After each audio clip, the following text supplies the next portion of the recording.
অকণমান আঁতৰি দিয়ক। আগল নাযাবি, আগল নাযাবি।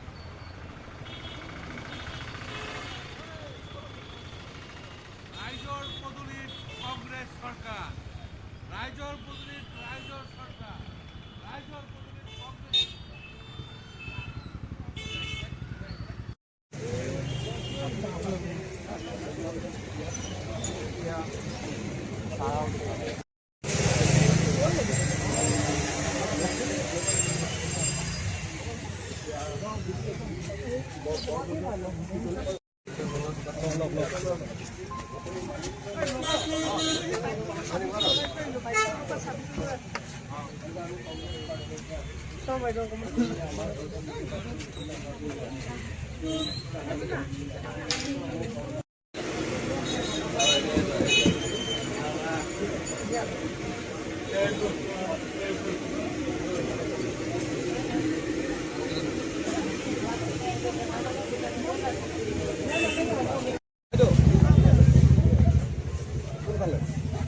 কামেই হোৱা নাই, সাংবাদিক মাতিলাই তোমালোক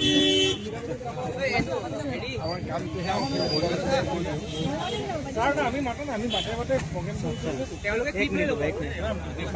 মোবাইলটো অকণমান প্ৰগ্ৰেম টুৰিষ্ট লজতে হ'ব।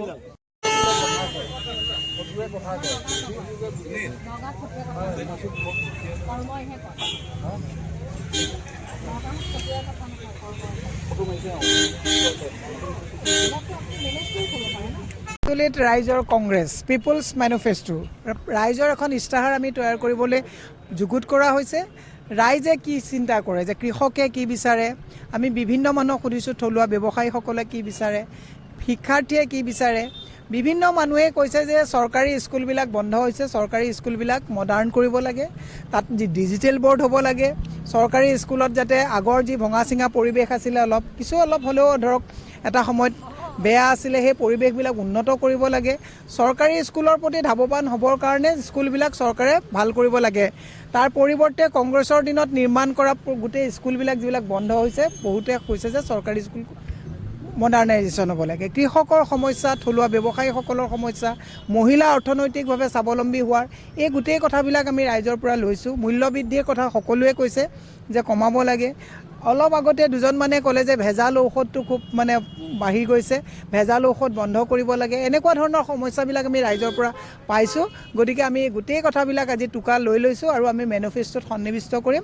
আৰু আমাৰ বিশ্বাস যে ২৬ত আমাৰ চৰকাৰ হ'লে আমি ৰাইজৰ জনকল্যাণৰ অৰ্থে কাম কৰিবৰ কাৰণে চেষ্টা কৰিম। আৰু আপোনালোকে সকলোৱে জানে যে ৰাষ্ট্ৰ নিৰ্মাণ কৰা এটাই দল আছিলে, সেইটো হৈছে কংগ্ৰেছ। যিমানবিলাক নিৰ্মাণ হৈছিলে, এতিয়া অভাৰব্ৰিজ দেখিছে, ২-৪ পকা ৰাস্তা দেখিছে, কিন্তু পকা ৰাস্তা আমি বনাই থৈ যোৱা ৰাস্তাহে আকৌ এতিয়া ৰিপেয়াৰ কৰা হৈছে। এইটোতো কণ্টিনিউৱাছ প্ৰচেছ। গতিকে সকলোৱে কৈছে যে এখন সুস্থ গণতান্ত্ৰিক ভয়মুক্ত চৰকাৰ এখন বিচাৰিছে, আৰু আমি সেইটোৱে আজি টুকি লৈছোঁ। বিৰোধীৰ কাম কাজক, বিৰোধী মানে চৰকাৰৰ যিটো কাম কাজ, চৰকাৰৰ বাহিৰে ৰং চং ভিতৰি কোৱা বাতৰি, স্কুল বন্ধ কৰিছে, মদৰ দোকান খুলিছে, তাতকৈ আৰু ক'ব নালাগে। য'ত মাটিৰ মানৱ সম্পদ গঢ়াৰ পৰিৱৰ্তে তেওঁলোকে মাটিত চকু দিছে। মানৱ সম্পদ যদি গঢ় দিব নোৱাৰে, সেইখন চৰকাৰ টোটেলি যে ফ্লপ। আজি আপুনি প্ৰতিদিন কাকতৰ হেডলাইনটো চাব, আজি তাৰিখত সুদহে দি থাকিব পাৰিছে, চৰকাৰে মূলধন পৰিশোধ কৰিব পৰা নাই। প্ৰত্যেকৰ মূৰৰ ওপৰত ৪২,০০০ টকাকৈ ধাৰৰ বোজা আছে। গতিকে চৰকাৰে এতিয়া সুদত, আগতে মানুহে কয় যে সুদত পইচা নল'বিও, ভেটি মাটি উচন হ'ব। এতিয়া চৰকাৰে ভেটি মাটি উচন আমাৰ কৰিছে, সুদটো আমি দি থাকিবলৈ বাধ্য হৈছোঁ। গতিকে সুস্থ অৰ্থনৈতিক ৰোডমেপ দিব পৰা চৰকাৰ এখন বিচাৰিছে। কংগ্ৰেছে পাৰিব, যিটো তৰুণ গগৈ ডাঙৰীয়ে নিদৰ্শন দাঙি দি থৈ গৈছে। আজি এমাহ হৈ গ'ল, আমি গোটেই অসমৰ ৩৫খন জিলাত আমাৰ প্ৰদেশ কংগ্ৰেছে এই কাৰ্যসূচী লৈছে। আৰু 5টা ভাগত আমাৰ গোটেই জিলাবিলাক বিভক্ত কৰি আমি 5টা গ্ৰুপ আমি ঘূৰি আছোঁ। আজি আমাৰটো গ্ৰুপত আমাৰ 6খন জিলাৰ দায়িত্ব পৰিছে। তাৰে আমাৰ 4খন জিলা হৈ গ'ল, কালি এখন হ'ল, আজি 5 নম্বৰ জিলা।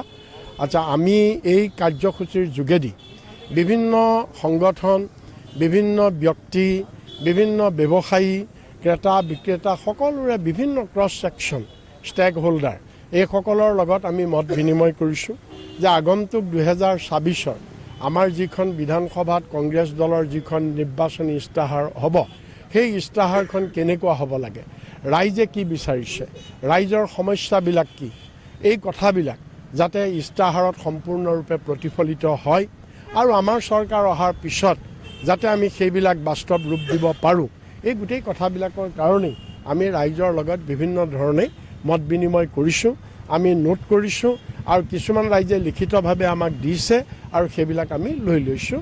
আমি সকলোবিলাক লৈ আমাৰ নিৰ্বাচনী ইস্তাহাৰত এইবিলাক সন্নিৱিষ্ট কৰিম।